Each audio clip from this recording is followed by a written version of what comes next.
এই তুই সকাল সকাল উঠেই খাবারগুলো গিফটেছস, হ্যাঁ? এগুলো আমি রাখছিলাম দুপুরের জন্য। দুপুর বেলা কি খাবো? এদিকে বাসার মধ্যে একটু চাল নাই, ডাল নাই, কোনো কিচ্ছু নাই।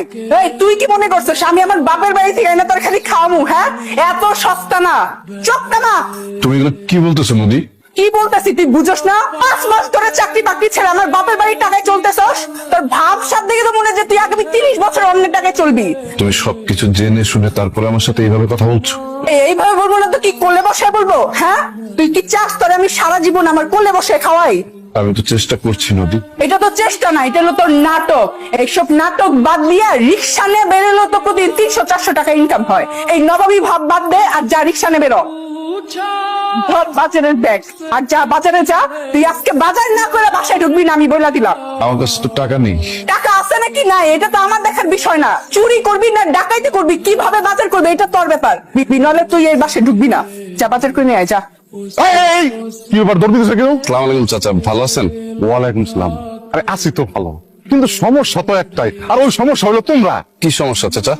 শুইনা মনে হইতেছে আকাশ থেকে পড়লা। এক বোতল দুধের মধ্যে যদি 1 ফোঁটা কেরোসিন পড়ে না, তখন আর দুধ থাকে না, পুরাটা নষ্ট হয়ে যায়। এই যে আমার বাড়িটা দেখতেছো, পুরা বাড়িটা হইলো একটা বোতল, আর এখানে যে ভাড়াটিয়া গুলো থাকে, ভাড়াটিয়া গুলো হইলো দুধ। আর ওই দুধের মধ্যে তুমি ওই লাগে কেরোসিন। কোন নিয়ম নীতির তোয়াক্কা করতেছো না তুমি। চাচা আসলে হয়েছে কি, আমি আপনাকে আসল নকলের পরে আমি তোমার কাছে কয় মাসের ভাড়া পাই? আচ্ছা 3 মাসের। আমার এইবার বলো তো যে 3 মাস বাড়ি ভাড়া পাবে, এই ভাড়া পাইও কোনো ভাড়াটিয়ারে কোনো বাড়িওয়ালা রাখবে? তোমার কাজকর্ম দেখে তো মনে হইতেছে তুমি তোমার নিজের বাবার বাড়িতে থাকতেছো। আর নাহলে এটা সরাইখানা, ভাড়া দিতে এত তাল বাহানা করতেছো কে? আমি তাল বাহানা করছি না, আসলে অনেক সমস্যার ভিতরে আছি। অনেক সময় দেন, আমি আপনার সব ভাড়া দিয়ে দিব। তোমার মতো একটা জোয়ান পোলা, এমন একটা পোলার অর্থনৈতিক সমস্যা আছে, এটা একটা শুনলে একটা হাস্যকর লাগে না? হাস্যকর। নিজের শরীরে ওজন না বাড়া, পয়সার ওজন বাড়াও, পয়সার ওজন। আমার বাড়ি ভাড়া দেওয়ার নাম নাই, আর তুমি বাজার করতে যাইতাছো, উটানি তো বিয়া ঠিকই করতেছো। জি হ্যালো, জি আমি রানা বলছিলাম। Thank you so much. জি জি অবশ্যই অবশ্যই। আইফোন, আমার বাড়ি ভাড়া দিবার পারো না, আবার আইফোন চালাও। কথায় আছে না, পেটে ভাত নাই কাঠে সিন্ধু। আর তোমার তো মেয়ে ওই একই অবস্থা হয়েছে। ভাবছিলাম তোমার 2-3 দিন সময় দেবো, এখন আর কোনো সময় দেবো না। তুমি আজকের মধ্যে আমার সমস্ত ভাড়া দিবা, আর যদি ভাড়া দিতে না পারো, তোমার আর তোমার বউরে গাড় ধাক্কা দিয়ে রাস্তা নামাই দিব। চাচা বিশ্বাস করেন, আমি খুব সমস্যার ভিতরে আছি।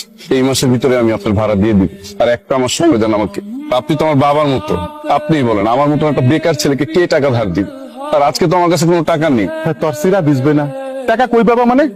এই যে আইফোন, এই আইফোনটা বিক্রি করলে 6 মাসের ভাড়া উঠবো। 6 মাসের মধ্যে তুমি 3 মাসের ভাড়া আমারে দিবা, আর 3 মাসের ভাড়া তোমার কাছে রাখবা। আপু, আপু, আরে তোমরা কেমন আছো?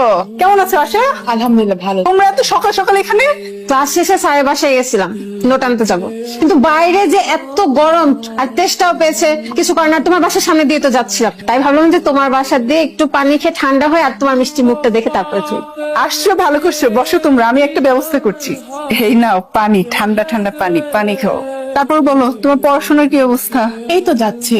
আচ্ছা আপু, তোমার রান্নাঘর থেকে শব্দ আসতেছে, যাও তো দেখো তো কি পড়ছে। হ্যাঁ, রান্না করে হ্যাঁ হ্যাঁ, বিড়াল টিড়াল আসলো কিনা? তুই একটু থাক, আমি একটু আসতেছি। আপু, তোমার বুদ্ধি কি লোপ পেয়েছে? আমার সাথে আমার বান্ধবী আছে, আর তুমি কেন সামান্য এক গ্লাস পানি নিয়ে আসছো? যাও নাস্তার ব্যবস্থা করো। নাস্তা? কোন ভাব করতেছো জানে এই প্রথম এই শব্দটা শুনতে পারতেছো? নাস্তা দেবার মতো তেমন কিছু নেই, শুধু ভর্তার ভাত আছে। তোর দুলাভাই বাজারে গেছে, ও আসলে আমি একটা ব্যবস্থা করছি। আচ্ছা এক কাজ করো, বাসায় কি সামান্য চাটুকুও নাই? আমি সত্যি বলছি, বাসায় আসলেই কিছু নেই, থাকলে আমি দিতাম। আমার মনে হচ্ছে আমি নিজের গালে নিজেই 2টা থাপ্পড় মারি। আমার এখানে আসার আগে ভাবা উচিত ছিল যে আমি কার বাসায় যাচ্ছি। একটা ছোট লোক যে কিনা আমার বাবার পয়সায় খায়, আমি তার বাসায় নাস্তার অপেক্ষা করছি। তুই রাগ করিস না, আমি দেখছি কি ব্যবস্থা করা যায়। আমার বাবা যে কি করতে ছোট লোকটার সাথে তোমার বিয়ে দিয়েছিল আমি জানি না। বিয়ে 3-4 মাস না যেতে না যেতেই ও চাকরি চলে গেছে। না আছে কোনো যোগ্যতা, না আছে কোনো কিছু। তুই এসব কি বলছিস? কি বলছি তুমি বুঝো না?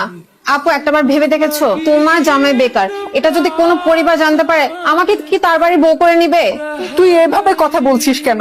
তুই বল, এখানে আমার কি করার আছে? তুমি তোমার বেকার লাফাঙ্গা জামাই গলা ধরে বসে থাকো, তোমাকে নিজের বোন ভাবতেও লজ্জা হচ্ছে। টাকাটা দেওয়ার জন্য ধন্যবাদ। আইফোন গেলে আইফোন আইবো আর যাইবো, কিন্তু আমার মতো বাড়িওয়ালা একটা পাইবা না। নদী, বাজারগুলো ধরো আর তাড়াতাড়ি রান্না করো, আমার না অনেক ক্ষুধা লাগছে। পারবো না। পারবে না মানে? এই আমি কি তোমার দাসী বান্ধি নাকি, হ্যাঁ, যে তোমাকে 3 বেলা রেঁধে বেড়ে খাওয়াবো? নিজেরটা নিচে করে খাও, যাও। তোমার সমস্যা কি? সবসময় সিঙ্গারা গরুর মতন এরকম খোঁচা মেরে কথা বলো কেন? হ্যাঁ? আচ্ছা তুমি যা বলো তাই তো আমি শুনি, তাই না? তারপর তুমি আমার সাথে কেন এরকম ব্যবহার করো বলো তো? আমি না জানতে চাই, বলো। জানতে তো তোমাকে হবেই। তোমার মতো বেকার ছেলেকে বিয়ে করার পর আমার জীবনে কি কি প্রবলেম হয়েছে, এগুলোর সমস্যার সমাধানও করতে হবে। আমার কিন্তু মন মেজাজ এমনিতেই খুব খারাপ আছে, যা বলবা সুদাসুজি বল। আমি আর তোমার সাথে সংসার করতে চাই না। কি বললা তুমি? আমার কথাটা তুমি মাথা ঠান্ডা করে শুনো। আমার তো এখন চাকরি নেই, তাই আমরা একটু হিমশিম খাচ্ছি। আর মানুষের খারাপ সময় তো সবসময় থাকে না, আমাদের একদিন ভালো সময় আসবে। আর এই খারাপ সময় তো তোমাকে একটু ধৈর্য ধরতে হবে। আল্লাহ আমাদের জন্য ভালো কিছু রেখেছে। আর তুমি নিজেকে একা মনে করতেছো কেন? আমি আছি না তোমার সাথে? তুমি ওই বিশ্বাস নিয়ে থাকো, হ্যাঁ।